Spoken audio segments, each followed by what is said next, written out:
So good morning my dear students, welcome back. आज का जो वीडियो है ये इसमें हम लोग बात करेंगे तीन बड़े इंपॉर्टेंट टॉपिक के ऊपर, है ना।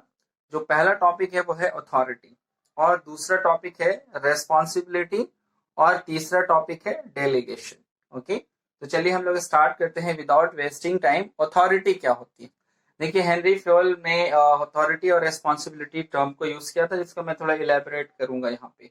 अथॉरिटी क्या होती है, तो चलिए हम लोग देखते हैं डेफिनेशन, जो हमारा फॉर्मल डेफिनेशन है बोर्ड पे। The right to give order, the right to give order, the right to give order, order देने का अधिकार। टू सबॉर्डिनेट, जूनियर को। Allocate resources and exert their obedience, है ना। अगर मैं सुपरवाइजर हूं, इस डायग्राम में आप देखिए, ये ए जो है सुपरवाइजर है और बी और सी उसके जूनियर है, सबॉर्डिनेट है। तो ए के पास अथॉरिटी है, पावर है कि वो बी और सी को ऑर्डर दे सकता है ना। ऑर्डर दे सकता है, तो गिव ऑर्डर। उसके बाद अलोकेट रिसोर्सेज, रिसोर्स का मतलब संसाधन। कभी इनको पैसे की जरूरत पड़ जाए, समय की जरूरत पड़ जाए, तो जो भी रिसोर्स चाहिए वो रिसोर्स प्रोवाइड कर सकता है। तो रिसोर्स प्रोवाइड करने का अधिकार, ऑर्डर देने का अधिकार, एंड एग्जैक्ट ओबीडियंस, उनसे बात मनवाने का अधिकार।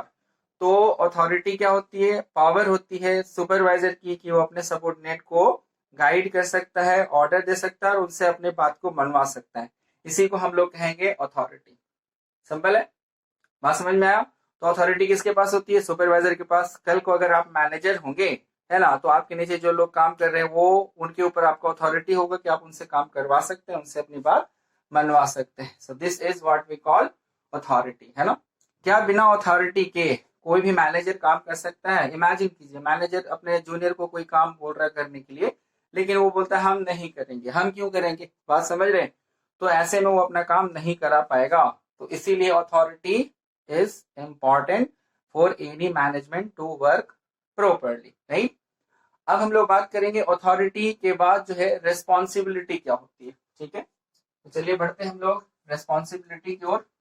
What is the meaning of responsibility?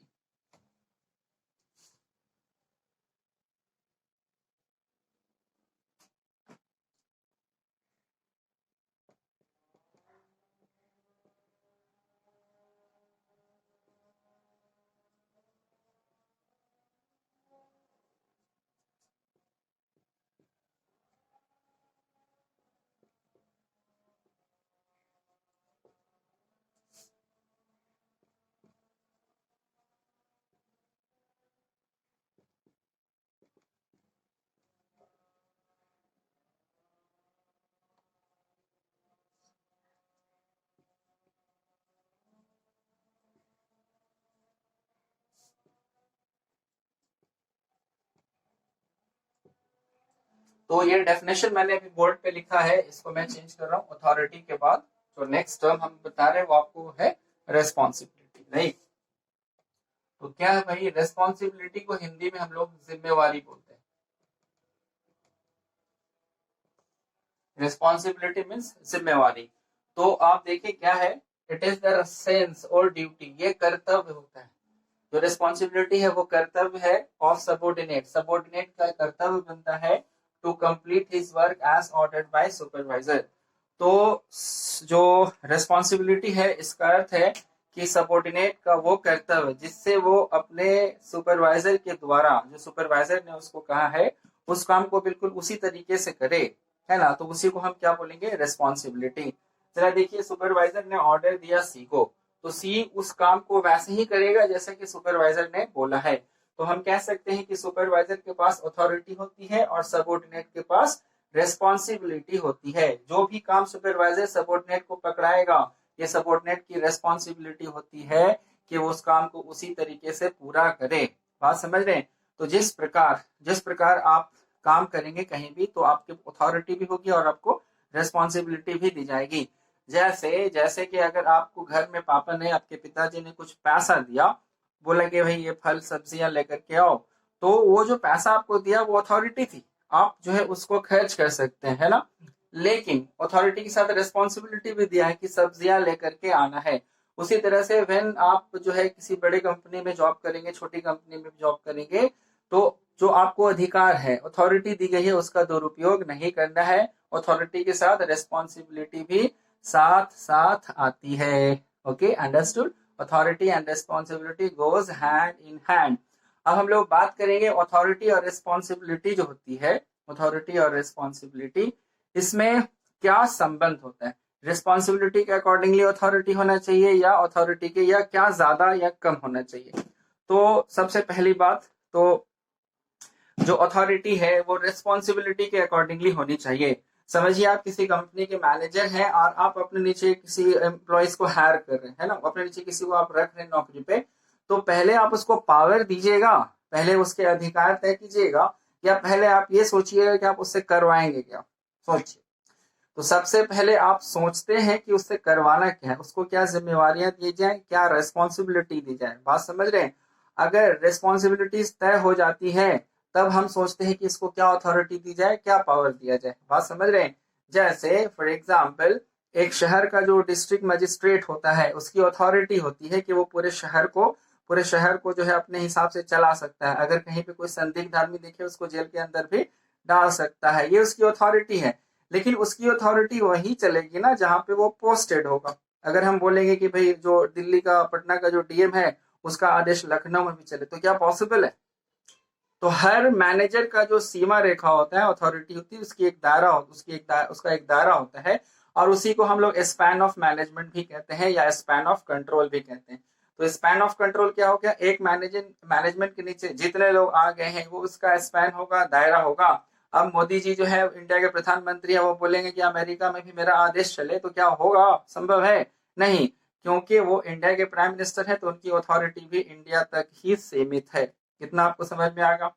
Authority और रेस्पॉन्सिबिलिटी एक ही सिक्के के दो पहलू हैं। जिसको अथॉरिटी मिलती है तो उसको रेस्पॉन्सिबिलिटी भी मिलती है। अब हम लोग बात करेंगे अथॉरिटी और रेस्पॉन्सिबिलिटी से संबंधित बड़ा इंपॉर्टेंट टॉपिक है डेलीगेशन। क्या होता है डेलीगेशन? डेलीगेशन